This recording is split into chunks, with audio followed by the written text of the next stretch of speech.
आज साध्वियां व्रत करती हैं। मैं निवेदन करूं, व्रत का संबंध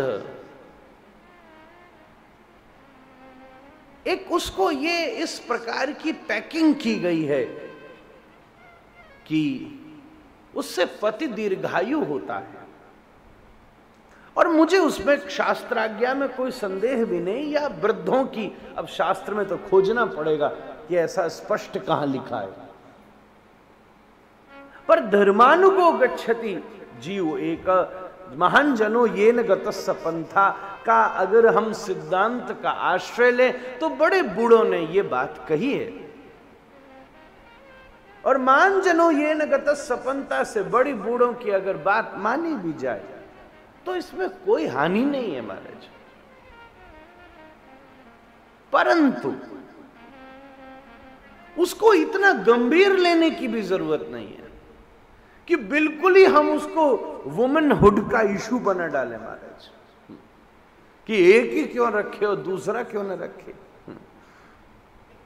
आप भी मत रखो तो कोई समस्या नहीं। इसका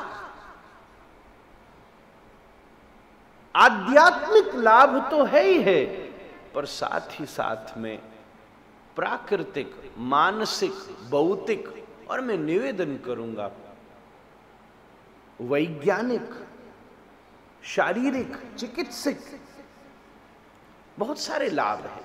चंद्रमा जल को प्रभावित करता है, ये बात सब जानते हैं। पूर्णिमा के दिन समुद्र में ज्वार भाटे होते हैं, नदियों में लहरें तेज होती हैं, शरीर में भी 70% पानी है। ये वैज्ञानिकों का विश्लेषण है, शास्त्र में तो नहीं लिखा। तो चंद्रमा की तिथियों पर शरीर की तरंगें उस जल, चंद्रमा से जब वो जल, शरीर का 70% जल प्रभावित होता है तो शरीर में अलग अलग तरंगें पैदा होती हैं। इसलिए कई अनुशासनों को निश्चित किया गया है। उसका धार्मिक या कोई किसी बिचारी को दबाना या उठाना हो सकता है, ना समझी की वजह से उन्हें इस मायनों में परिभाषित किसी कालखंड में किया गया हो, पर वो महाअविवेक है, बहुत बड़ा अविवेक है।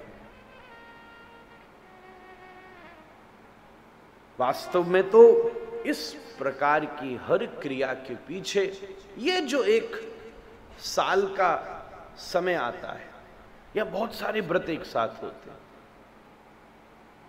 अभी अहोई अष्टमी भी आएगी, करवा चौथ भी आएगा, फिर दीपावली भी आएगी, अभी शरद पूर्णिमा गई है। चंद्रमा का बड़ा महत्व हो जाता है। 6 महीने के बाद जो पर्व आते हैं उसमें सूर्य का बहुत महत्व हो जाता है। ये प्रकृति बहुत संवेदनशील चलती है, और हमारा भारतीय वैदिक विज्ञान, वेद जैसा वैज्ञानिक विषय तो कोई है ही नहीं। महर्षि वाल्मीकि वैज्ञानिक है महाराज, गोस्वामी जी ने लिखा है। उनको कवि नहीं कहा गोस्वामी जी ने, हम सब लोग कवि कहते, हम कवि नहीं कहा, वैयाकरण नहीं कहा, ऋषि नहीं कहा, गोस्वामी जी ने कहा वाल्मीकि विज्ञान विशारद। रामायण की आरती गाई जाती है तब ये शब्द आता है, वाल्मीकि विज्ञान विशारद। विशारद है, निपुण है महाराज। तो व्रत का अपना अपना संबंध है सब जगह। बहुत सारी परंपराओं में ये नहीं भी होता है।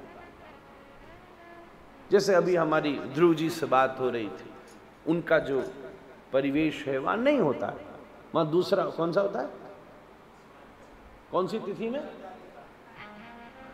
एक को बोलने दो, तीज पर होता है, तालिका तीज। ये अनुष्ठान वहां उस दिन होता है। बहुत सारी जगह नहीं भी होता, और बहुत सारी जगह बड़ी विचित्र तरीके से भी होता है। हमारे व्रज में तो बड़ा पक्का होता है, जो लोग करते हैं, रात्रि में प्रसाद पाया और अपना सो गए, बस फिर व्रत शुरू हो गया। पंजाब में तो फिर वो एक सरगी भी होती है, हम लोगों ने यहां इतनी नहीं सुनी। कल ही मुझे कोई बता रहा था, बताओ सुबह 4 बजे उठ के सब खा मरते मारे हैं, तो बचो ही क्या, आप तो हो ही गया काम। शायद पानी नहीं पीते, आई डोंट नो, ऐसा है? पानी नहीं पीते ना? पी लेते नहीं? अच्छा, तू क्या जाने रे, माताएं बताएंगी। हाँ, तू डरोए का जो तू बता रहे हो। अच्छा, चाय पी लेते, पानी नहीं पीते। ऐसा ही है ना? तो मैं वो मतलब वहां की अपनी परंपरा है, उसको वहां वालों ने संभाला है, अच्छी बात है।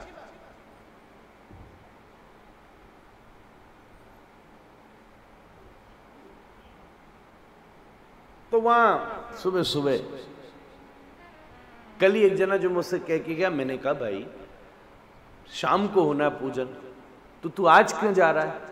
कल कथा सुन के चला जाइयो, मैं थोड़ा कल जल्दी कर दूंगा, और क्या है तेरे लिए, आधा घंटा कम करने में तेरे को 2 घंटा मिल जाए तो क्या समस्या।